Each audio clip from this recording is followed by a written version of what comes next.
드리겠습니다. 먼저 오전에도 바쁜 일정을 뒤로하고 오늘 기자회견에 참석해 주신 언론인 여러분께 감사의 인사를 드립니다. 오늘 행사 진행 순서에 대해 간략하게 안내해 드리겠습니다. 박정현 교수님의 민선 8기 성과와 앞으로의 비전에 대한 대국민 보고에 이어 언론인과의 대화 순으로 진행하도록 하겠습니다. 그럼 지금부터 기자회견을 시작하겠습니다.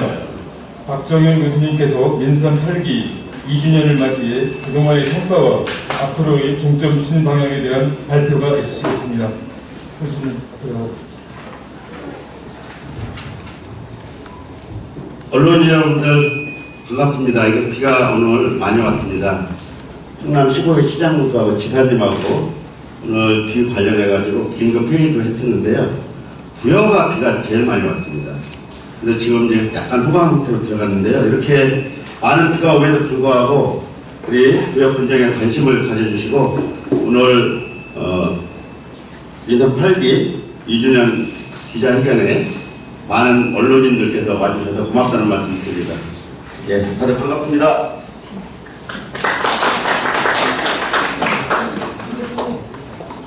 모두 발언은 별도로 하지 않겠습니다. 그래서 저희가 준비한 기자회견 자료를 직접 읽어가고 그런 다음에 여러분들과 대화하는 시간을 갖도록 하겠습니다.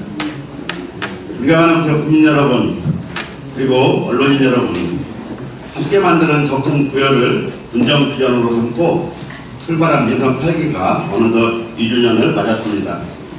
그동안 참여와 공감이 살아있는 부여를 만들겠다는 초심을 지키기 위해 쉴 새 없이 달려왔습니다. 항상 국민 여러분과 함께했습니다. 지난 2년을 돌이켜보면 우려없는 한파와 연이은 집중호우 피해 등 우리 일상이 녹록하지 않았습니다. 하지만 취약계층 난방비 특별지원, 특별 재난지역 선포, 수해복구 자원봉사 등 국민 여러분과 기회를 한데 모아 위기의 시간을 함께 극복해 나왔습니다. 그리고 여기에 멈추지 않고 내일에 향한 뚝심 있는 발걸음을 묵묵히 걸었습니다. 드넓은 기회의 토대 위에 우리는 그때 뿌리를 내리고 미래를 견고하게 쌓아 올렸습니다. 그 결과는 좋은 평가로 이어졌습니다. 충청남도에서 최초로 가상 국민대상에서 대통령상을 수상했습니다. 전국 최초 공동체 순환형 풋드래페이를 도입하고 전국 기초단체 중 최초로 사회성과 보상 사업도 시행했습니다. 충청권 최초 국민수당 도입 등 부여만의 색깔이 깃든 독창적이고 창의적인 정책으로 좋은 평가를 받았습니다. 전국 500여 개 기관을 대상으로 실시한 공공기관 종합청렴도 평가에서 2년 연속 최고 등급을 달성했습니다. 전국에서 6개 기관뿐입니다. 충청권에서는 유일한 성과입니다. 앞으로도 국민들께 신뢰받는 행정을 구현하겠습니다. 또한 농축산물 공동브랜드 풋드레는 13년 연속 고가브랜드 대상, 풋드레몰 2년 연속 고가서비스 대상을 수상하며 대한민국 대표 브랜드 위상을 다시 한번 드높였습니다.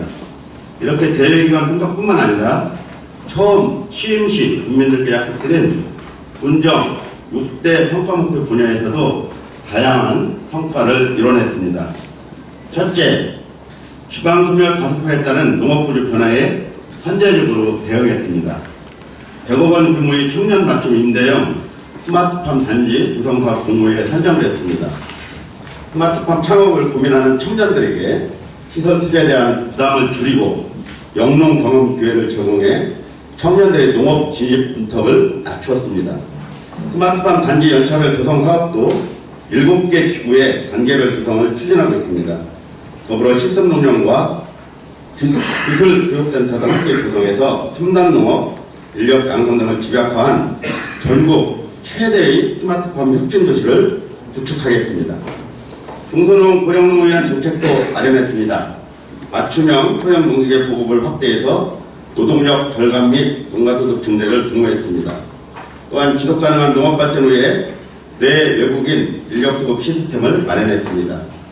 특수 19등 151명을 수용할 수 있는 농촌 근로자 기숙사가 올해 말 준공 예정입니다. 유농교촌 가구와 농촌 청년을 위한 청년 농촌 보금자리 조성 사업도 공모에 선정되어서 임대주택 30가구를 조성할 계획입니다. 전국 기초지자체 최초로 추진하고 있는 해외 농업 특화 단지 조성 사업에도 박차를 가하고 있습니다. 시감자 대량 생산 사업 기술을 이전하고 벼 재배 시범단지 조성에 착수했습니다. 사업의 지속성 확보를 위해 중앙정부 차원의 제도화와 예산 지원이 이루어질 수 있도록 계속해서 노력하겠습니다. 최근 윤석열 대통령께서 우즈벡을 방문했을 때 우즈벡 대통령이 남한간주에서 하고 있는 부여분 사업을 지원할 수 있도록 요청한 일이 있었습니다. 그게 저희들 부여분의 문서로 외교부 문서로 도착했습니다. 그래서 정부와 협력해서 기초지자체 최초로 진행하고 있는 해외 농업 특화단지 조성 사업에 박차를 가할 수 있도록 하겠습니다. 이런 경쟁력 있는 농업 육성을 통해 지난해 기준 1인당 농업 생산액 7,500만 원으로 6천만 원 성과 목표를 조기에 달성할 수 있었습니다. 둘째, 다양한 관광 프로그램을 통해 관광객 400만 명 시대를 열었습니다. 지난해 13년 만에 개최된 대백제전은 관광객 부여만 154만 명을 유치해 코로나19로 위축되었던 관광산업에 새로운 활기를 불어넣었습니다. 이에 더하여 체류형 관광, 생활인구 확보를 위한 워케이션 프로그램을 도입했습니다. 공유오피스 3개소를 개소해 일과 여가를 동시에 즐길 수 있는 공간 마련으로 새로운 형태의 관광 트렌드를 만들어가고 있습니다. 우리가 가진 문화유산도 국민, 관광객과 함께 공유했습니다. 정림사의 담장을 맡은 것이 그것입니다. 전통과 현대 그리고 사람이 한데 어우러진 역사문화도시 그의 이미지를 새롭게 재탄생시켰습니다. 또한 이렇게 개방된 문화유산을 활용해 문화유산 야행, 미디어 아트, 세계유산 축전 등 3대 행사를 성공적으로 개최했습니다. 문화유산 활용 부분 글로벌 도시 브랜드 대상, 아시아 피나클 어워즈 수상 등 우리 문화유산의 가치가 국내를 넘어 세계적으로 넓혀가고 있습니다. 앞으로도 개방적이고 창의적인 관광 프로그램을 통해 국민과 관광객이 함께 즐길 수 있는 공정관광 패러다임을 창출해 나가도록 하겠습니다. 셋째, 부여형 기업 유치 및 육성으로 새로운 성장 동력을 확보했습니다. 지난 민선 8기 취임과 동시에 투자유치 전담 조직과 인력을 구성하고 지난해 500억 원 규모의 기업은 최초 글로벌 기업 유치를 이끌어냈습니다.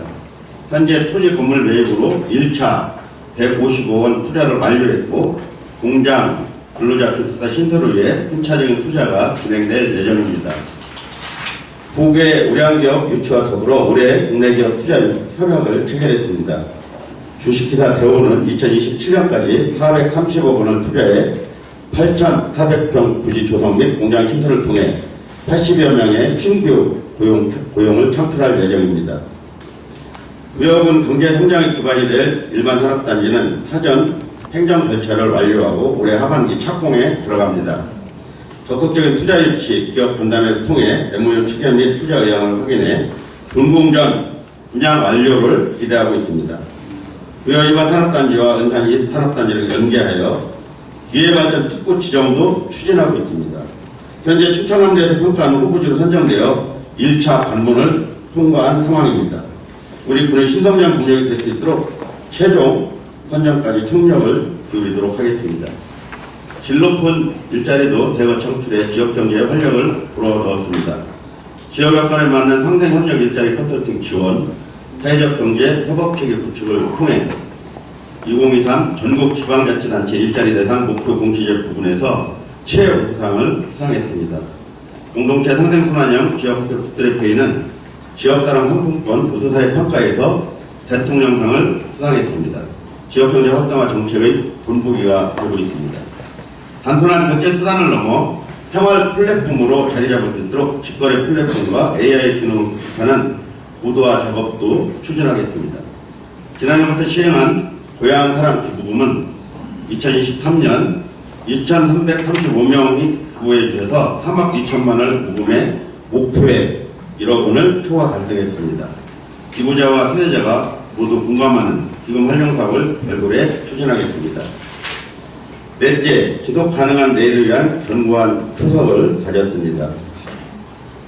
지방 소멸 대응기금 사업에서 최고 등급으로 선정되어 2022년 72억 원, 2023년 96억 원, 2024년 144억 원 등 총 사업비 312억 원을 확보했습니다. 저희 민선 8기 공모사업을 통한 국비 목표 금액이 5천억입니다. 이 중에 지금 현재 89건으로 2,713억을 확보해서 전반기에 목표로 했던 목표액을 초과 달성해서 순항 중입니다. 지역 여건 및 환경 분석을 토대로 혁신적이고 독창성 있는 사업들로 구성해 지방 소멸에 적극적으로 대응하도록 하겠습니다. 당대는 물론 미래 세대의 환경을 위한 유기성 폐자원 통합처리 시설로 사업 추진의 키트를 마련했습니다. 총 사업비가 1단계 471억입니다. 환경부 통합 바이오가스화 시설 공모 선정이 바로 이것입니다. 지역 주민과의 지속적인 소통과 대화를 통해 민과 관이 함께 만들어가는 방향식 행정의 모범 사례를 만들어 갈 수 있도록 끝까지 노력하겠습니다. 부여에서 바이오 산업을 할 거라는 생각을 국민도 누구도 하지 못했을 겁니다. 미래 산업을 이끌어갈 바이오 센터 조성 공모 사업에 선정되어 기반 구축비 130억 원을 확보했습니다. 바이오매스 기반 핵심 기술 개발과 실증 기반을 만드는 사업으로 2027년까지 시험대가 구축될 것입니다. 바이오를 통해 새롭게 열리는 세계와 부여의 미래 모습에 설레기도 합니다. 전국 최초 탄소 중립 제로에너지 마을을 조성하는 농촌 리브투게더 사업은 지난 5월 첫 삽을 떴습니다. 내년 6월까지 차질 없이 입주하도록 준비하겠습니다. 지역인재 육성과 지원을 통한 미래 성장 인력 확보에도 힘쓰고 있습니다. 고등학생 대상 진로 진학 입시 컨설팅을 지원하고 국들의 장학금을 연 2회로 확대 지급했으며 국내외 연수비도 상향하여 지원할 예정입니다. 또한 충남대학교와 지역 통합 캠퍼스 사업을 통한 찾아가는 미래 교육 프로그램을 운영해 관내 초등학생 대상으로 큰 호응을 얻고 있습니다. 다섯째, 생애성별 맞춤형 지원과 돌봄 서비스를 강화했습니다. 국민의 곁에서 시민이 될 수 있는 정책 추진으로 아동, 여성, 고령 친화도시 3관왕을 달성했습니다. 저소득층 아동, 청소년의 자립성장을 위한 드림서포트 사업으로 학원비, 자격증 취득비 등 매월 최대 10만 원을 지원하고 있습니다. 그 밖에도 사회보상사업 신설협의를 통해 충남 최초 12세 남자 HPV 불유 예방병동을 시행했습니다. 출산에 대한 경제적 부담을 덜어주기 위한 산후조리 비용 지원 사업을 본격 추진하고 있습니다. 출산 친화 분위기 조성과 더불어 지역의 많은 아이들의 꿈을 이룰 수 있도록 다양한 정책들을 마련하겠습니다. 고령화율이 40%가 넘는 우리 군 현실에 맞춰 어르신들을 위한 정책도 꼼꼼하게 추진하고 있습니다. 행복한 노년의 경제적 자립을 돕고자 노인 일자리 사업을 대폭 확대 운영했습니다. 올해 4,953명을 선발하여 운영 중에 있습니다. 이런 추천함대에서 일자리 수로는 두 번째, 사업비 수로는 첫 번째로 구해본 노인 인구 20% 이상이 노인 일자리 사업에 참여하고 있습니다. 보호자가 없어 병원 방문이 어려운 어르신을 대상으로 홀몸 어르신 병원 동행 서비스를 전면 시행하고 있습니다. 또한 저소득층 어르신 임플란트 지원 사업을 통해 맛있게 씹는 즐거움을 드리고 있습니다. 신규 정책 시행으로 자녀들의 부양 부담을 줄이고 병원 방문이 잦은 어르신들께 만족스러운 의료 혜택을 제공하고 있습니다. 더불어 국가를 위한 희생과 공헌에 보답하는 다양한 보훈 선양 사업을 펼쳤습니다. 보훈수당 인상, 독립유공자 후손 주거환경 개선, 산청시설 기념물 2배수 준공을 완료했습니다. 228개 기초 지자체 중 보훈사업 지원 비용이 상의 3%에 속하고 있습니다. 소녀들은 순간 정신을 이어가다 미래를 향한 책임과 역할을 멈추지 않도록 하겠습니다. 여섯째, 거정별 맞춤형 개발 사업으로 지역발전 토대를 마련했습니다. 농림축산식품부와 농촌협약 체계를 통해 사업비 391억 원을 확보하고 새로운 미래농촌 공간 전략을 마련했습니다. 또한 정주여건 개선과 지역공동체 활성화를 위한 각종 공모사업에도 선정되었습니다. 30억 원 규모의 충남형 공동생활홈 조성, 8억 원 규모의 충남형 마을 만들기 사업 선정 등 지속 가능한 농촌지역 발전을 도모하겠습니다. 원해농가의 깨끗한 물 공급을 위한 비암지구 논 범용화 용도공급 체계 구축 사업의 기본조사 요각비에 국비 3억 원을 확보했습니다. 이 사업의 뒤에는 약 700억에 이르는 농촌용도 물공급 사업이 대기 중에 있습니다. 향후 부여지구 장안 폐도치구도 사업비를 추가 확보해 안정적인 영농개발 구축과 품질 개선을 추진하겠습니다. 장암 석성간 신금강대교 설치 사업 최대 480억 예정되어 있습니다. 현재 기본 및 실질설계 용역을 진행 중이며 2027년까지 완료하도록 하겠습니다. 존경하는 구역 국민 여러분, 인천 8기 반환편을 이제 막 들어왔습니다. 모두가 살고 싶은 지속 가능한 미래, 우리만의 방법으로 지역의 내일을 만들어 가겠습니다. 친환경 순환농업 확산과 환경보호를 위해 100억 원 규모의 농업부담물 자원화 시설을 설치하도록 하겠습니다. 환경오염의 주 원인이 되는 농업부담물 처리를 통해 지역 농가의 부담도 함께 줄여나가겠습니다. 부여를 보도답게 백제 한옥단지 조성을 위해 민간투자 포함 총 사업비 1조 3,100억 원을 투입해 앞으로 12년 동안 전통의 법과 현대의 편리함이 조화된 한옥단지 4개소와 한옥 1,300호 건립을 추진하고 있습니다. 경마강 국가정원 및 금강권역 정원문화 확산 플랫폼 구축 사업과 연계해서 총 800억을 투입해 부여다움을 담은 정원도시 조성을 통해 기후 변화 시대에 가장 살고 싶은 도시로 만들겠습니다. 부여 일반 산업단지 분양 완료와 함께 제2 일반 산업단지 조성을 추진하겠습니다. 부족한 산업용지 공급 및 산업구조 개편을 통해 부여 맞춤형 기업을 유치하도록 하겠습니다. 국민의 삶에 힘이 되고 변화를 체감할 수 있도록 맞춤형 5대 복지 인프라 구축과 돌봄 서비스 확대, 청년기금 조성을 추진하겠습니다. 활력이 넘치는 부여, 사람이 모이는 부여를 국민 여러분과 함께 만들어 가겠습니다. 사랑하는 국민 여러분, 지난 2년간 정부는 긴축 재정을 운영해 국가 신의들을 유지하고 양질의 민간 일자리를 창출하고 있다고 자평하고 있습니다. 하지만 물가를 반영한 가계 실질 소득은 1년 전보다 1.6% 줄었으며 근로소득도 1.1% 감소했습니다. 지방교부세에 의존하는 지자체의 살림이 더 어려워졌습니다. 이렇게 경제가 어려울 때일수록 재정 운영의 섬세함이 더 필요합니다. 우리 군은 지방재정이 열악해질 것을 예상하고 지난해 5월부터 현재적으로 자구책을 마련하기로 했습니다. 민선 시기부터 시작한 모든 정책의 우선순위를 새롭게 조정하고 공약사업, 역정사업의 승계를 조정했습니다. 각종 보조사업도 기준을 만들어 지역 주민들과 함께 머리를 맞대고 의논했습니다. 구역은 미래사업의 계속성을 위해 통합재정안정화기금 349억 원을 투입했습니다. 국민 여러분께서 공감하고 지지해 주신 덕분에 재정 위기를 극복해 나가고 있습니다. 하지만 정부는 내년도 예산 편성 방향이 없이 긴축재정 기조 확립으로 잡고 있습니다. 반영화된 예산 편성을 과감히 탈피해 창조적 파괴를 시작해야 될 시점입니다. 한정된 재원을 어떻게 활용하냐에 따라서 미래 성장 동력을 마련할 수도 있고 지역의 성장이 정체될 수도 있다고 생각합니다. 이러한 혁신적 변화를 만들기 위해서는 국민 여러분들의 이해와 공감이 탄핵되어야 합니다. 그래서 국민 여러분과 소통의 시간을 더 많이 갖도록 하겠습니다. 국민 여러분, 그리고 언론인 여러분, 민선 8기 앞서 2년 국민의 선택에서 함께하겠습니다. 고유한 매력은 울붓게, 새로운 창조는 다채롭게, 부여담을 잃지 않는 우리만의 저력으로 새로운 미래의 활력을 펼치도록 하겠습니다. 삶을 지속하려는 자만이 연장을 준비한다고 했습니다. 앞으로도 국민 여러분과 함께 역경을 이겨내고 함께 성과를 이루며 함께 변화를 만들어 가겠습니다. 감사합니다.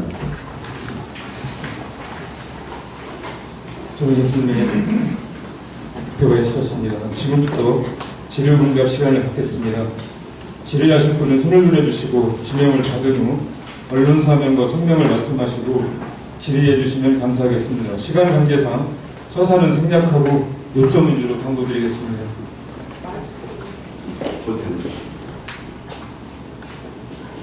예, 이병렬.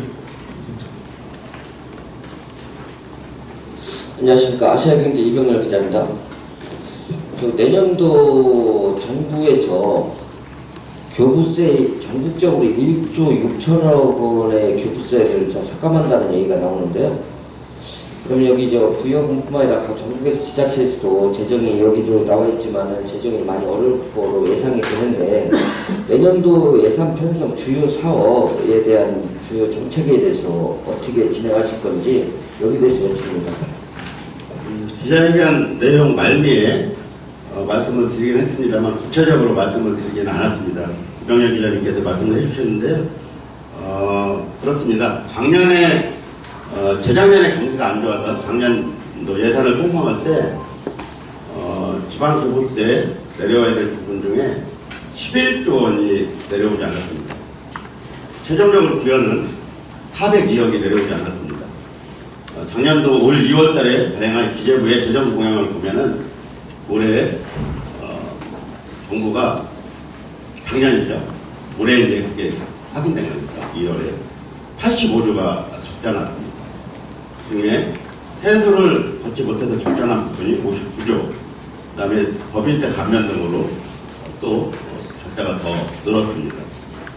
그런 점에서 정부의 긴축 재정이 현재 우리가 겪고 있는 경기 침체와 함께 제대로 잘 부응하고 있는 정책인지는 의구심이 듭니다. 대체로 지금까지 보수정부든 진보정부든 경기 침체가 장기화될 때는 경기 부양책을 통해서 오히려 경기를 활성화하는 정책을 펴왔는데 윤석열 정부는 기존의 정책과는 다른 지금 재정을 지금 하고 있고 경기 부양에 관해서는 크게 지금 힘을 쓰지 않고 있는 상황입니다. 이렇게 되면 거의 대부분 어려운 지자체나 서민들이 굉장히 어려워지지 않을까 이렇게 우려스럽습니다. 어쨌든 저희는 지난 해에 402억이 오지 않았을 뿐만 아니라 올해도 이 기조가 유지된다고 합니다. 현재 5월까지 정부가 해소를 걷지 못한 부분이 9조가 벌써 발생했습니다.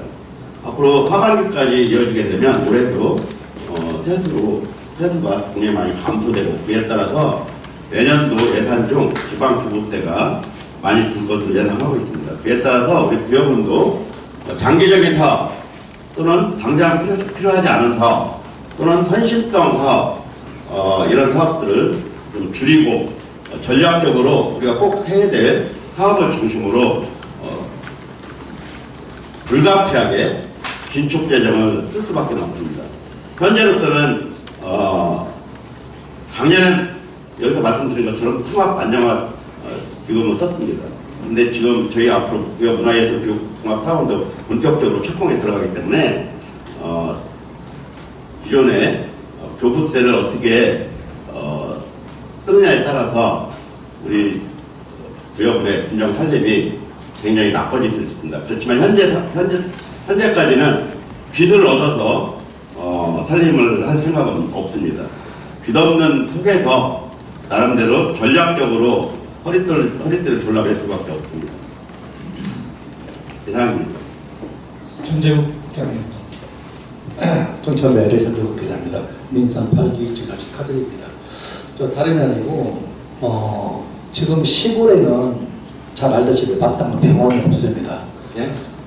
마땅한 병원이 없습니다. 병원이요? 병원이요. 병원? 병원. 네. 작년 이맘때 쇠복구를 도와주기 위해서 공직자는 일을 하다가 쓰러졌습니다.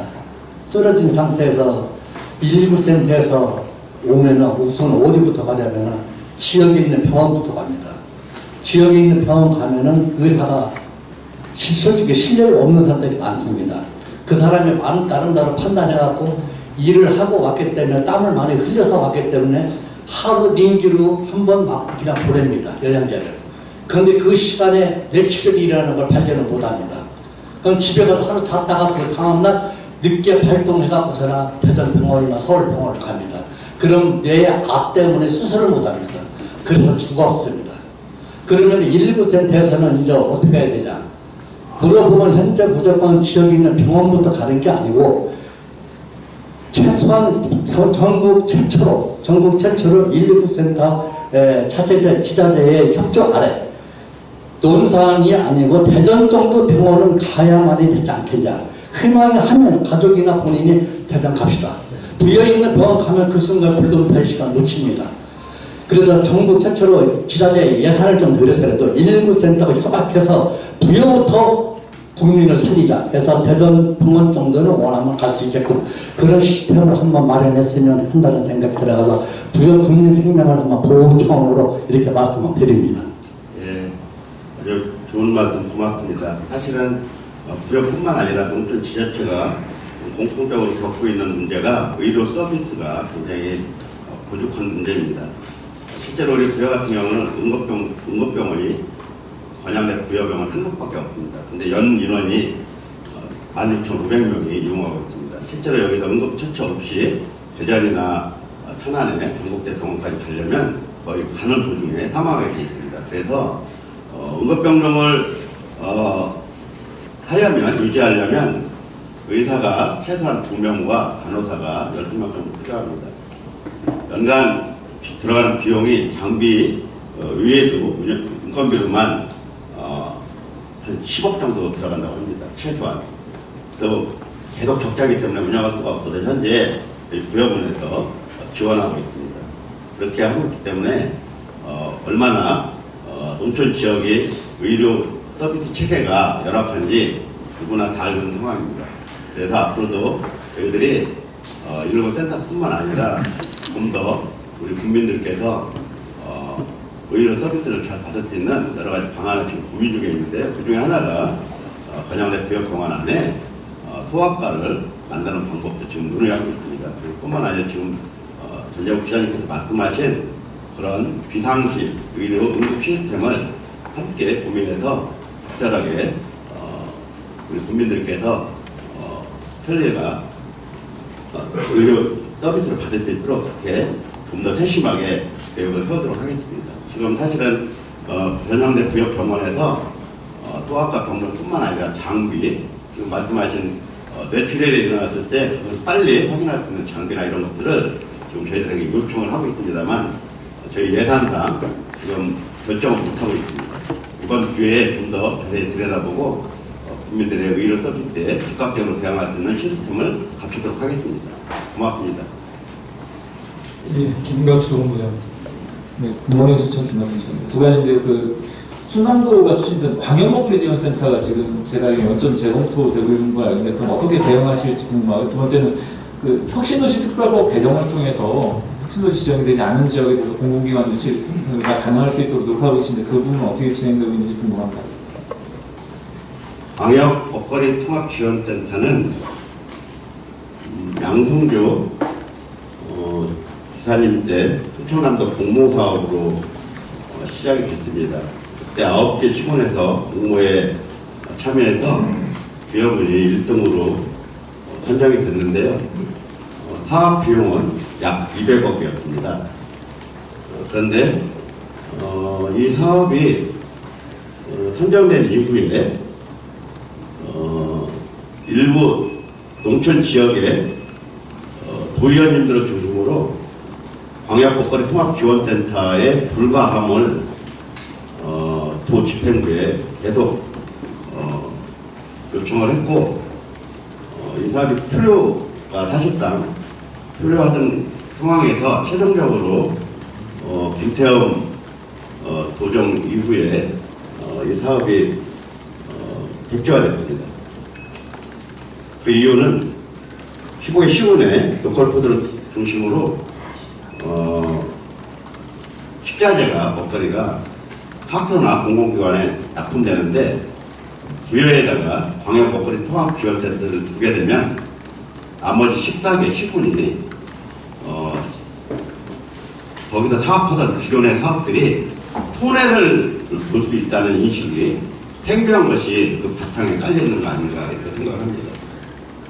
물론 사전에 그런 것들을 충분히 분석하고 사업을 공모를 진행을 시키든 또는 그런 공모 이후에 그런 문제가 발생했으면 도민과 특히 우리 부여 국민들에게 충남도에서 충분히 수상하게 말씀을 드리고 이 사업을 입결시켰으면 좋을 텐데 그런 거 없이 시간을 많이 끌다가 결국 그렇게 됐는데요. 물론 김태흠 도지사님께서 200억 원 규모의 대체 사업을 부여군에서 발굴하면 지원을 하겠다는 단서가 붙어 있습니다. 그래서 실제로 저희가 지금 하고 있는 농식품부의 유기농 복합산업단지, 그죠? 네, 그 사업과 통합먹거리 지원센터를 연계해서 이 사업이 진행되고 있었는데요.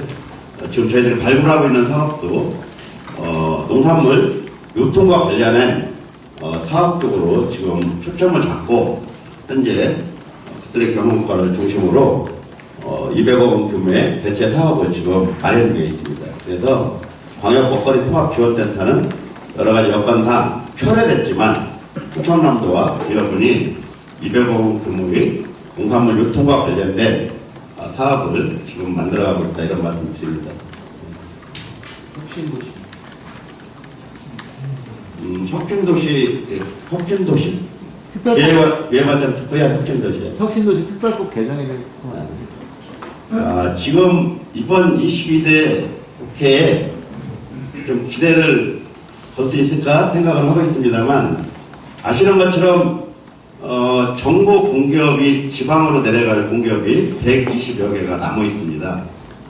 그래서 이제 대통령께서도 지금 윤석열 정부도 하겠다고는 하시는데 뭐 올해 할지 내년에 할지 답이 없습니다. 일단 지방으로 내려갈 공기업 자체가 내려가지를 원하지 않는 것 같습니다. 거기에다가 정부도 크게 힘을 쓰고 있지 않는 것 같습니다. 그런데 균형발전 문제라든가 특히 지역 소멸 위기를 겪고 있는 지방 입장에서 보면 가뭄에 담지 같은 그나마 가능성이 공기업 지방 이전에 상할이 걸려 있습니다. 그런데 지금 현재 특별법에 의하면 혁신도시로만 갈 수밖에 없습니다. 저희는 바꿔달라고 얘기하고 싶습니다. 혁신도시로 지정된 곳은 지방 소멸 위기를 겪고 있는 도시가 있다 하더라도 사정이 지방 소멸 위기를 겪고 있는 89개 농촌 지자체에 비하면 굉장히 좋습니다. 그렇다고 보면 혁신도시로 지정되지 않은 지자체는 역차별을 받고 있는 거랑 똑같습니다. 그런 점에서 정부가 그리고 국회가 그리고 많은 이해 당사자가 진정으로 지역 소멸 위기와 저출산 문제에 관해서 국가적 차원에서 인식을 같이 한다면 적어도 혁신도시법은 혁신도시 이외에도 공기업이 이전할 수 있도록 조치를 해줘야 마땅하다고 생각을 합니다. 이에 관해서는 몇 차례 같은 사정에 있는 지자체장들과 함께 모임도 했고 기자회견도 했는데요. 앞으로도 목소리를 더 크게 낼 예정입니다. 예. 김다솜입니다. 네, 김다솜 기자인데요. 두 가지 질문 드릴게요. 첫 번째, 이제 윤석열 대통령의 우즈벡 방문과 아까 부여군이 추진하는 남한간주 해외농업 특화단지 내용을 언급하셨는데요. 구체적으로 이제 대통령실을 어떻게 움직이는지 내용이 궁금하고요. 그다음에 두 번째, 이제 최근 박군 스님의 당내 입주와 관련해 여러 전망과 분석 기사가 나온 바 있습니다. 7월 28일 도당 전당대회가 예정돼 있고, 그다음에 위원장 선거는 아직 공고가 나오지 않은 상황인데, 정치적으로 엄중한 시기에 충남 정치의 성장과 발전을 위해 이번 민주당 도당위원장 선거는 어떻게 진행되어야겠다고 생각하시는 답변 부탁드립니다. 저희가 5월 달에 희감자 보급 사업 그리고 저 특화단지 관련해서 남한간주에 다녀왔습니다. 그때 군 이름이 하도 길어서 기억이 안 나는데 양키 호르간 군 이렇게 다녀왔습니다. 그런데 우즈벡이 지금 정치가 어떤 구조로 되냐면 대통령은 국민들이 직접 선출합니다. 국민들이 직접 투표로. 그리고 12개 주가 있는데 12개 주는 대통령이 임명합니다. 우리는 시도에 해당됩니다. 광역 시도. 대통령이 임명하고 광역 시도에 해당되는 주지사들이 시장군수를 임명하는 구조입니다. 그래서 대통령의 인사권이 또는 주지사들의 인사권이 굉장히 강력합니다. 일하기는 편할지 모르죠. 예전에 우리 산업화 시대처럼. 그런데 저희들 갔을 때 대통령께서 우즈벡을 방문한다는 정보를 확인했고요. 우즈벡 현지에서. 그리고 우즈벡에서 우리 대한민국의 고속철도 사업을 발표할 가능성이 매우 크다고 했습니다. 굉장히 큰 사업이죠. 사실은 우리 정부로서는, 그리고 우리나라로서는. 그런데 반면에 우즈벡이 우리한테 그렇게 많은 큰 사업을 발표하면 우즈벡도 한국 대통령에게 뭔가를 요청할 가능성이 매우 크다고 판단했습니다. 그래서 마침 제가 그동안 우즈벡과 이런 농업 교류를 하면서 알게 된 사실 중에 하나가 남한간 주지사가 우즈벡 대통령의 측근이라는 사실을 알게 됐고, 제가 지금 제 파트너로 일하고 있는 양크 프로간 군수님이나 이런 분들에게 남한간 주지사, 우리 부여군하고 남한간주도 협약을 내린 게 있습니다. 주정부하고 부여군이, 그리고 별도로 또 거기 군하고도 이제 협약을 했는데요. 우리 부여군이 하고 있는 사업 중에 농식품부의 5대 사업 자금이 필요한 부분도 있습니다. 우리 부여군에서 재정이 열악하기 때문에 직접 지역 분비를 투입할 가능성은 거의 제 생각에 할 수가 없습니다. 그래서 민간 자본을 투자하거나 정부 자원을 지원받을 수 있는 게 가장 좋은 방법인데요. 저희들이 지금 하고 있는 사업 중에 하나가 11헥타에 이르는 벼 10억 재배단지를 지금 하고 있습니다. 지금 마침 지금 벼 모내기를 막 끝내가고 있는 시점인데요. 이런 사업에 이제 예산이 좀 필요합니다. 그리고 또 시감자 보급 사업은 시감자가 설명되기 굉장히 어려운데요. F1, F2 이런 식으로 하는데 시감자 보급 사업에 유럽 사람들이, 러시아를 비롯한 유럽 사람들이 우즈벡에 와서 시감자 사업을 했는데 기술 이전을 제대로 안 하고 돈 버는 데만 사라져 있던 모양입니다. 그런데 마침 우리 기술이 시감자 보급 기술이 굉장히 뛰어난 기술이 있어서 거의 지금 하고 있는데요. 그런 사업에도 예산 뒷받침이 필요한데, 현실적으로 우즈벡 정부나 남한간주의 재정 사정상 100% 본인들이 우리에게 투자를 못합니다. 그래서 한국 정부의 지원을 원하고 있는데, 그 연결고리를 제가 남한간주 지사를 통해서 본인을 주재사로 만든 대통령으로 하여금 한국 대통령에게 부여군이 하고 있는 사업에 관심을 갖고 부여군과 남한간주가 하는 사업에 한국 정부가 할 수 있는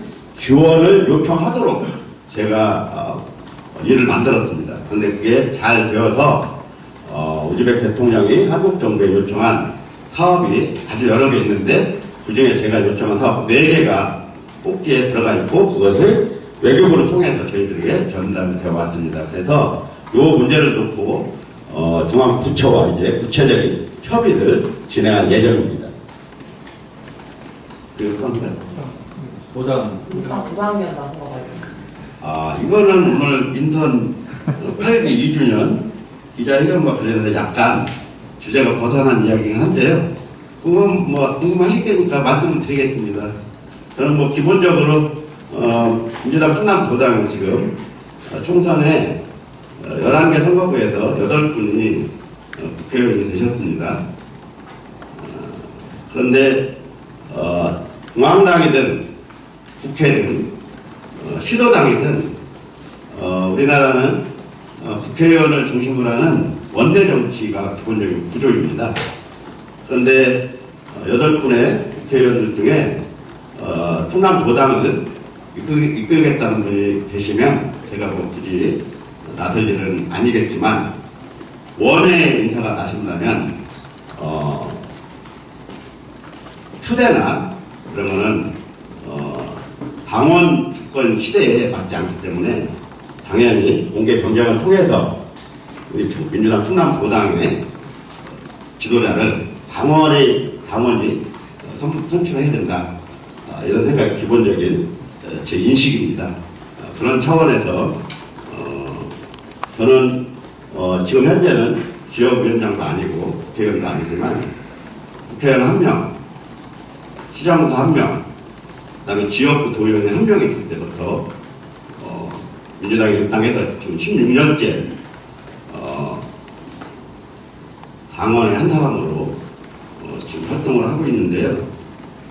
그동안에 충남도지사도 선거대책 본부장으로 2번이나 만들었고, 또 저도 부지사도 했고, 또 공주부의 청양 지역위원회로 한 사람으로서, 그러니까 민주당 충남도당에 책임 있는 일원의 한 사람으로서 민주당 충남도당이 정도를 벗어나서 당원들에 의해서 움직이지 않고 몇 분들이 뒤에서 일시정치에 하겠다고 하시면 적어도 허약했던 민주당을 지금 여기까지 만들어온 최선봉에 섰던 사람의 한 사람으로서 정도를 걸을 수 있도록 끊임없이 우리 당원들에게 호소하고 설득하고 그렇게 하도록 하겠습니다. 이상입니다. 신명석 국장님. 예. 그동안 많은 사업을 성공적으로 이렇게 이끌어 오셨고, 또 앞으로 큰 프로젝트가 많이 남아있는 걸로 알고 있습니다. 우리 지역 주민들이 궁금해하는 부분, 그리고 오늘 또 기자회견하고 조금 동떨어집니다만은, 이 많은 일들을 앞으로 수행해 나가려면 시간이 필요합니다. 그래서 우리 군수님께서 3선 도전에 대한 의향을 좀 들어보고 싶고, 혹시 출마를 안 하신다면 앞으로 정치 계획은 어떠신지 질문하겠습니다. 김영석 기자님, 지금 민당 8기에 4주년 지금 기자회견 하는 건 아니고요. 이제 반환점을 돌고 있는 시점이기 때문에 현재로서는 제 개인적인 미래의 정치 여정에 대해서 단언해서 말씀드릴 수 있는 상황은 절대 되지 않고요. 현재는 지금 말씀하신 것처럼 부여군에 여러 가지 먼 미래를 내다보고 크게 벌여놓은 사업들이 많기 때문에 분정에 집중하는 것이 국민들에 대한 최소한의 예의다, 이렇게 말씀드리고 싶고요. 앞으로 제가 이루고자 했던 것들, 그리고 국민들과 함께 했던 사업들이 잘 정리가 되면은 그때 가서 삼선에 도전할 건지, 또는 정치 말고도 다른 새로운 길이 있는지 그때 가서 고민을 할 일이죠. 지금 제 고민은 어떻게 하면 윤석열 정부로부터 더 많은 돈을 지원받아서 제가 하고자 하는 일을 잘 할 수 있을까, 이게 이제 제일 걱정이니까요. 저기 대통령실 비서실장으로 가 계시는 정진석 비서실장님께서 더 많은 애정을 가지고 우리 지역분에 더 많은 국비가 할당될 수 있도록 도와주시면 고맙겠다는 말씀드립니다. 예, 국장님. 저기 그 부여가 1인 가구가 50%가 넘는다고 하는데요. 그 50%가 저출산으로 이어지는 게 아닌지 궁금하고요. 두 번째로 그 대형 프로젝트 아까 그 1조 3천억 원에 달하는 한옥타운을 짓는다고 하는데, 그 매개 번역을 짓는다는데 어디에 짓고 그 예산을 어디에서 확보를 할 건지, 실현 가능성이 있는지 궁금합니다. 예. 1인 가구가 전체 가구수 대비 50%를 넘어섰습니다. 정말 심각한 거고요. 특히 노인 인구가 막 40%를 막 넘겼습니다. 40.1% 정도 됩니다. 6만 358명 중에 노인 어른들이 24,300명입니다. 그 중에 6,000명 정도가 혼자 사시는 독거 어르신들입니다. 이쪽에는 일단 32,300가구 중에 6,000가구 정도가 발생을 한 거고요. 그리고 대부분 20대 이상의 청년들에게 많은 1인 가구가 발생했습니다. 우리 부여군이 가입 여성 인구가 거의 없습니다. 그래서 결혼하기가 이제 녹록지 않은 환경입니다. 혼자 사시는 청년들도 많이 있습니다. 그리고 또 여성분들도 요즘에 늦게 결혼하시거나 또 결혼을 않는 비율이 점점 늘어가고 있습니다. 그래서 이런 요소들이 다 복합적으로 작용하면서 1인 가구 비율이 급격하게 높아졌습니다. 그래서 부여가 직구하기도 힘듭니다. 저도 좀 이사 가려고 직구를 구하고 있는데 직구를 못 구하고 있습니다. 이 문제들이 앞으로 타개해야 될 숙제이긴 한데요. 시대 흐름과 무관하지 않아 보입니다. 결혼 안 하시고 또 출산 안 하시고 또 혼자 사는 것, 이런 것들이 농촌이 오히려 도시보다 농촌이 나을 것 같다는 일반적인 인식이 완전히 무너지고 있습니다. 그러니까 도시나 농촌이나 기본적으로 비혼, 그다음에 저출산, 그리고 1인 가구의 급격한 증가, 이렇게 일어나면서 앞으로도 상당 동안은 집 문제가 사회적 문제로 이어질 거라는 예상이 있습니다. 그런 점에서 앞으로 지역군도 1인 가구에 대비한 주택을 어떤 식으로 준비할 것이냐 하는 문제도 우리가 안고 있는 과제인데요. 이 문제도 고민을 하고 있고요. 그런 것 중에 하나가 리브투게더 사업이라든가, 그리고 지금 여러 가지 공모사업을 통해서 지금 만들어 가고 있는 것도 그런 고민의 일환으로 하고 있다, 이런 말씀 드리고 싶습니다. 그리고 또 한 가지가 요거는 이렇습니다. 지금 이제 앞으로는 이제 최종적으로 충청남도와 부여군이 협약식을 해서 공개적으로 말씀을 드리겠습니다만, 지금은 이제 충청남도가 용역을 줘서 밑그림만 그린 상태입니다. 이 사업의 배경은 이렇습니다. 첫째는 고도다운 고도를 만들어야 되겠다. 그리고 부여도 정규인구뿐만 아니라 끊임없는 생활인구의 확대로 부여 지역 경제를 활성화시켜야 되겠다는 기본적인 배경이 그런 것입니다. 그리고 그걸 하기 위해서 지난 2년 전 대통령 선거 때 윤석열 후보와 이재명 후보에게 100점 앞 확단지 조성 사업을 공약으로 내걸 수 있도록 요청했습니다. 그래서 양 정당의 후보들이 공약을 내세웠습니다만, 윤석열 후보가 대통령에 당선되면서 국정과제 120대 과제를 정리할 때 탈락했습니다. 그런데 대통령 선거 이후에 2, 3개월 만에 지방선거를 치렀는데요. 그때 우리 충남에서도 당선된 김태형 후보나 또 양성주 전 지사님이나 대통령의 공약사업을 도지사 공약사업을 받았습니다. 그런데 국정과제로 정해지지 못하면서 이 사업이 동력을 상실했습니다. 그 뒤에 김태형 지사님과 제가 국정과제로 선정되지는 못했지만 부여의 미래를 위해서 어떻게 하면 좋을지 저희들이 머리를 싸매고 용역을 줬습니다. 그래서 조금 전에 기자회견문에서 말씀드린 것처럼 백제 한옥 구성단지 사업을 용역의 결과물로 저희들이 준비를 했고요. 한옥 1,300채, 그리고 12년 사업 기간으로 1조 3,100억 원의 사업비가 투입될 예정입니다. 그리고 여기는 충청남도 부여군이 하는 사업이기 때문에 국비 사업을 전제로 하지는 않습니다. 다만 사업하는 과정에서 국비를 받을 수 있는 여지는 많이 있습니다. 그럼에도 불구하고 규모가 워낙 크다 보니까 민간 자본을 저희들이 투자받아서 할 생각을 전제로 하고 있습니다. 지금까지 부여에서 했던 국비 사업이든 도사업이든 부여 자체 사업이든 1조가 넘는 게 한 번도 없었습니다. 백자왕대 핵심지역 복원 사업이 2018년부터 2038년까지 20년간 1,3,800억 원이 투입됩니다. 지금 한참 왔습니다. 근데 사실은 그 예산은 백제역사 유적지구가 흩어져 있는 공주시와 익산시, 그리고 우리 부여군이 함께 나눠서 쓰는 돈입니다. 우리가 유적지가 4개, 공주가 2개, 익산이 2개이기 때문에 1,3,800억 중에 7,092억, 50%가 약간 넘는 돈이 부여로 옵니다.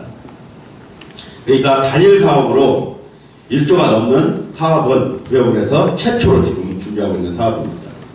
이 사업의 특성은 여러분들 머릿속에 전주 한옥마을을 생각하시면 됩니다. 그런데 전주 한옥마을은 전체가 다 한옥으로 만들어지지 않았습니다. 일반 상가와 일반 건축물과 한옥이 대섞여 있습니다. 근데 우리가 지금 추진하고 있는 것은 완전히 100% 한옥 건축, 주택이든 상가든 그리고 거기에 어떤 공공기관이 들어가든 100% 한옥 건축을 전제로 지금 그림을 그려가고 있습니다. 그래서 당장 근데 어디가 될지는 말씀드릴 수가 없습니다.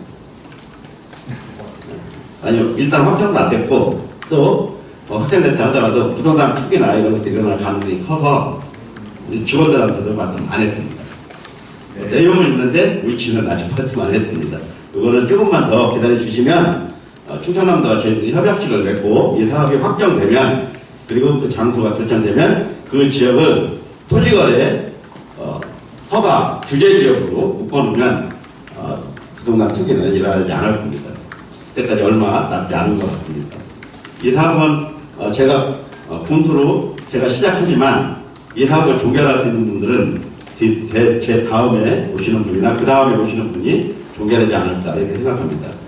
한마디로 말씀드리면 성황이 웅진에서 합의로 의도된 기획된 천도로 하기 위해서 이 터전을 갖던 이후에 1500년 만에 가장 큰 사업을 할 거다 뭐 이렇게 말씀드리면 좋겠습니다.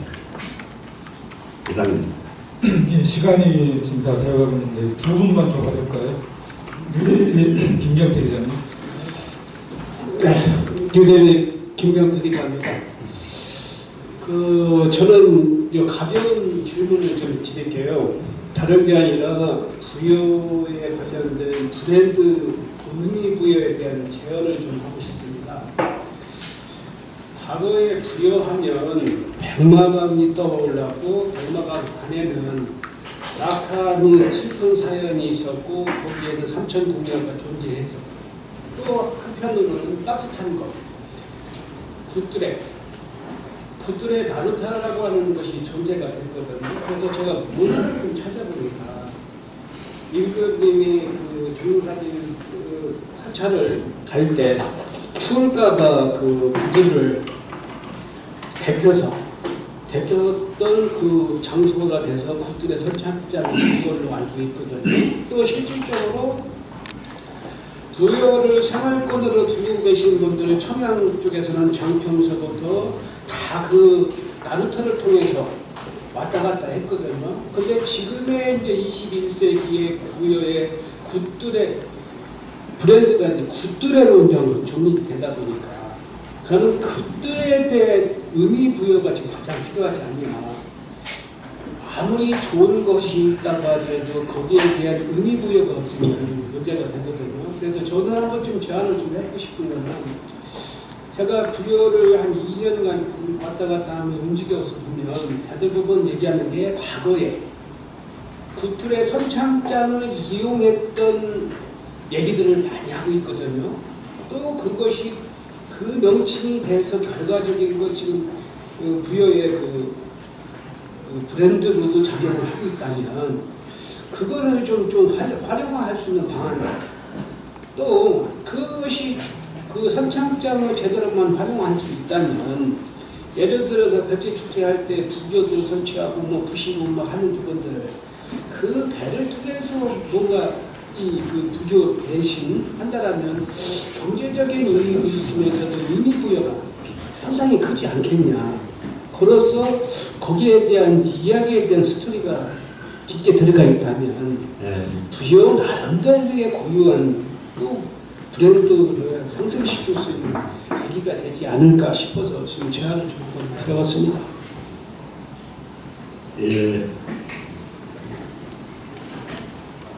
말씀을 제가 100% 잘 듣지는 못했고요. 중간에 그 마이크 없이 말씀하시는 바람에 어쨌든 구들의 선착장이나 예전에 백마강의 모습들을 통해서 부여를 많은 분들한테 사랑받을 수 있도록 하는 게 어떠냐, 뭐 이런 말씀 취지 같은데 맞습니까? 아니 저기 과거에 썼던 선창장을 굿들의 선창장을 제대로 좀 활용할 수 있는 방안들을 한번 좀. 예, 말씀드리겠습니다. 사실은 우리 어렸을 때 그 병마강 모습하고 지금 모습은 완전히 다르죠. 1990년에 금방 한국특이 만들어지면서 생긴 현상입니다. 그리고 87년에 대홍수 때 이후에 제방이 쌓여집니다. 굉장히 높게. 제방이 쌓여지면서 백사장이 사라졌습니다. 그리고 금방 한국특이 만들어지면서 백사장이 사라지는 대신에 뻘로 지금 쌓여 있습니다. 그래서 가끔씩 준설을 하지 않으면 백마강 무속에 들어가서 1m 앞으로 볼 수가 없습니다. 왜 뻘이 생겼냐면 금강 하수구에 없을 때는 밀물과 썩은 물이 교차하면서 계속해서 상류로부터 모래가 만들어져서 마치 하천에 여울과 소가 만들어지듯이 강도 이렇게 굉장히 자연스럽게 만들어졌는데요. 지금은 제방을 만든다는 것 그리고 분설을 한다는 것은 결국 강을 재자연화 하는 게 아니라 오히려 인공으로 인위적으로 만든 거기 때문에 하천의 역할로서의 기능이 많이 사라졌다는 걸 의미합니다. 그래서 지금 기자님께서 말씀하신 것처럼 예전 같은 자연적인 상태에서의 선착장들에가 만들어지기 굉장히 어렵다고 보고 있습니다. 다만 이렇게 인공적으로 되어 있는 별로 예전 관광지 않은 모습 속에서 그나마 우리가 할 수 있는 것은 지금 선착장이 노후화됐습니다. 그래서 지금 균형발전 사업을 통해서 맞죠? 선착장 거기 현대화 시설을 준비 중에 있습니다. 약 200억 정도가 소요될 건데요. 저희들이 지금 공식적으로 균형발전 2단계 2기 사업 발표 안 됐죠? 발표는 안 됐는데 내용적으로 보면 수요가 굉장히 많이 이렇게 선정될 걸로 믿습니다. 우리 공무원들이 일을 잘 해주셔서 근데 그 사업이 그 안에 들어가 있는데요. 그렇게 되면 그 시설을 백제고도 이미지에 맞게 하는 방법이 있고 또 현대시설로 할 수도 있는데요. 저희 입장에서는 최대한 부여의 이미지, 백제고도의 이미지와 맞게 함으로써 많은 분들이 부여하면 백제의 정말 아름다운 전통문화가 살아 숨쉬는 고장이구나 하면서 느낄 수 있도록 그렇게 준비를 하도록 하겠습니다. 네. 예, 끝으로 한 분만 더 하겠습니다. 이영민 대표님. 네, 축정전을 이영민입니다. 민선 7기에 이어서 8기까지 군주님하고 군 공직자 여러분들이 많은 성과를 이루었습니다. 그 중에서 이제 부여는 농업인구가 비교적 많은 걸로 아는데 여러 가지 농업 정책을 성공적으로 추진해 왔습니다만 해외 농산물 수출 현황 여기하고 앞으로 농촌 발전 정책이 있으면 말씀 부탁드리겠습니다. 농산물 해외 수출과 농업 정책, 농업 발전 정책. 예, 너무 방대한 질문이 요즘과 너무 많아서 어디 말씀드려야 될지 모르겠습니다. 한국은 농산물 수입 국가입니다. 예, 농산물뿐만 아니라 가축 사료도 수입을 해야 되는 상황입니다. 넓지 않기 때문에 그럴 수도 있고요. 그 다음에 재배와 관련해서 인건비라든가 들어가는 비용이 상대적으로 크기 때문에 수입해다 먹는 게 훨씬 싸니까 그렇게 된 거죠. 그리고 그때 농산물을 만들어서 팔아서 먹고 사는 통상국가입니다. 그래서 농산물 수출한다는 게 굉장히 쉽지 않았죠. 그리고 또 FTA 체결 내용에 농산물 수출과 관련해서 정부가 지원하지 못하도록 되어 있습니다. 그게 올해부터 발효됐습니다. 그리고 앞으로 한국 들어오는 쌀이나 이런 것들 관세가 점점 철폐될 가능성이 큽니다. 지금 쌀 관세율이 500%가 넘습니다. 만약에 쌀 관세율이 철폐되면 한국산 쌀은 수입쌀이 완전히 밀려날 수도 있습니다. 현재 수입쌀은 보통 뭐 10kg에 그래도 4만 원 이상 편이 됩니다. 그러니까 우리 쌀의 경쟁력을 그래도 아직은 그나마 버텨올 수 있습니다. 그런데 만약에 관세가 벌어지면 10kg 쌀, 외국산 쌀이 15,000원대까지 떨어질 수도 있습니다. 그 이하로 떨어질 수도 있습니다.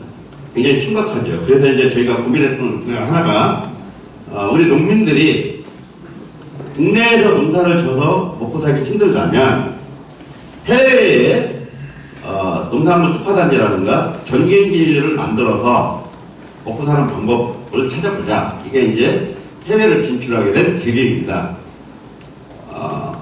우리 농업인들이 다른 일을 할 수 있겠습니까? 평생 농업으로 살아오신 분들이 갑자기 엔지니어가 될 수 있는 것도 아니고 다른 사업하기도 어렵고, 그렇다고 하면 농업인들이 잘할 수 있는 농업을 해야 되는데 국내에서 할 수 있는 방법이 있고 해외에서도 할 수 있겠다는 생각이 들었던 겁니다. 이를테면 우리가 국들의 수박을 홍콩이나 일본에 수출하려면 물류비가 굉장히 많이 듭니다. 그나마 아주 가깝기 때문에 가능합니다. 어떤 지원을 하면. 그런데 우리가 하물며 중앙아시아나 중동이나 유럽에 우리 국들의 농산물이 아무리 좋다 한들 거기까지 멀리까지 보낼 수는 없습니다. 왜냐하면 물류비라든가 이런 비용들이 굉장히 부족돼서 실제로 경쟁력에서 가격 경쟁에서 밀릴 수밖에 없지 않습니까? 그래서 생각해낸 것이 중간지대에 전기기지를 만들고 거기서 직접 농사를 져서 거기서 팔고 필요하면 여기서 5,000km 정도 됩니다. 우즈벡에. 근데 우즈벡에서 유럽까지는 보다 훨씬 짧습니다. 한 2,500km, 3,000km밖에 안 되니까 철도로 갈 수 있습니다. 비행기로 가는 거고 철도로 가는 게 우즈벡 전혀 다르니까. 그래서 우즈벡에서 생산한 농산물을 우즈벡 현지에서 팔고 필요하면 유럽까지 또는 중동까지 수출하면 우리 농업인들이 국내에서 농업하지 않고 먹고 살 길이 열릴 수 있다는 생각을 해봐서 그렇게 시작을 했던 거고요. 그리고 실제로 전쟁이나 기근, 현재 지변, 또 세계적인 경기 침체 이런 거에 따라서 세계 곡물 시장이 요동을 칠 가능성이 큽니다. 이럴 때 이제 우리 타격을 많이 받습니다. 이럴 때 우리가 만들어 놓은 전진기지에서 생산한 농산물이 식량 기지화해서 우리나라로 역수입할 수 있는 길을 만드는 방법을 찾아보려고 했던 겁니다. 저는 대한민국을 대표하는 정부, 중앙정부 인사는 아닙니다만 우리가 하려고 하는 이런 것들이 기초지자체도 시도를 함으로써 이것이 중앙정부에 의해서 정책으로 채택된다면 나라 차원에서도 이런 일을 할 수 있다고 보고 끊임없이 새로운 도전을 할 필요가 있다고 생각해서 이런 일을 시도하고 있는데요. 그런 의미에서도 의미가 참 크다 이렇게 말씀드릴 수 있고요. 실제로 우즈벡에서 생산하는 농산물을 현지에서 직접 판매하거나 유럽으로 수출하는 것들을 직접 우리가 경험을 하게 되면 농업에 대한 지평, 농업에 대한 인식이 되게 넓어지지 않을까 이렇게 생각을 합니다. 그런 점에서 앞으로 해외 농업 특화단지 사업은 정부와 함께 협력해서 지속적으로 강화할 생각입니다. 그리고 또 한편으로 국내 농업과 관련해서는 드릴 말씀 여러 가지 있는데 크게 보면 결국은 소득 안정화, 소득 증대와 직결되는 문제이기도 합니다. 그런데 농업인구는 점점 줄어듭니다. 그리고 고령화됩니다. 그래서 기존의 농법으로 과연 우리 부여군의 농업인구가 소득 안정화를 통해서 행복한 삶을 누릴 수 있을 건지는 고민스럽습니다. 일단 고령화되신 분들이 거의 대부분 소농입니다. 농지가 아주 적습니다. 그런데 현재 정부나 지자체 정책에 의해서 공익 직불금이 나가기 때문에 그걸 받기 위해서라도 최소한의 농지는 갖고 있습니다. 이 부분에 대해서는 도지사님은 연금제로 바꾸면서 고령의 농업인구의 토지를 돌려받아서 젊은 사람들에게 농업을 할 수 있도록 유도해야 된다라는 생각을 하고 계시는 것 같습니다. 그런 점에서 직불금에 대해서 부정적인 인식도 있는 것 같습니다만 저는 줬던 거 뺏기는 어렵다고 생각합니다. 그러니까 기존의 정책을 백지화하고 새로운 정책을 내놓을 때는 기존의 정책보다 훨씬 더 농민들에게 체감도가 높아야 되는데 현재까지는 그런 대안이 크게 없기 때문에 이 직불제는 당분간 계속 유지될 거라고 봅니다만 어쨌든 제 입장에서는 이렇게 소농과 고령화된 농민들도 생각을 해야 되고 또 새롭게 변화되는 시대 흐름에서 스마트팜을 통해서 자본의 직접화 그리고 생산의 증대 이런 것들을 통해서 농업 경쟁력을 강화해 나가는 것도 필요하다고 생각합니다. 그런 점에서 경상북도 상주 그리고 경상남도 김해, 전라북도 김제, 부안과 함께 대한민국 탑의 스마트팜 선도도시 구여군이 스마트팜의 새로운 대안을 통해서 젊은 농업인들에게 청년 농업인들에게 새로운 희망을 줄 수 있지 않겠나 생각을 해서 물론 자본 집중적인 그런 사업이다 보니까 청년들이 초기에 이런 자본을 투입하기가 어렵습니다. 그래서 충청남도와 함께 청년 농업인들에게 스마트팜을 인내하는 방식으로 충분한 기술과 적응을 통해서 본인들이 그 과정을 통해서 돈도 만들고 정부가 지원을 해서 소규모로 하더라도 최소한 연간 생산의 기준이 아니라 소득의 기준으로 5천만 원 이상을 벌 수 있는 희망을 줄 수 있다면 젊은 청년들도 스마트팜 쪽으로 많이 갈 수 있지 않겠나 이런 생각을 합니다. 그런 점에서는 이 부분은 김태형 도지사님과 견해를 같이 합니다. 그래서 저희가 그 구여군과 충청남도가 힘을 모아서 그런 젊은 농업인들에게 희망을 줄 수 있는 사업들을 지금 다각적으로 실제로 지금 실행을 하고 있습니다. 예. 더 많이 말씀드려야 될 텐데. 예, 아쉽지만 시간이 지났습니다. 언론인분들의 다양한 고견에 감사드립니다. 오늘 주신 말씀들을 검토해서 구여군 발전을 위한 제안문으로 삼도록 하겠습니다. 이상으로 민선 8기 2주년 기자회견을 마치겠습니다. 오늘 이렇게 장시간 함께해 주신 기자 여러분들께 정말 고맙다는 말씀 드리고요. 구여가 여러 가지로 어려운 그런 지자체입니다. 앞으로도 군수 개인보다는 우리 구여군을 위해서 각별한 관심과 사랑을 쏟아주셨으면 좋겠다는 말씀 드리면서 더 많은 소통을 통해서 구여군이 정부나 지방정부로부터 더 많이 지원받을 수 있도록 많이 도와주셨으면 좋겠습니다. 감사합니다. 네.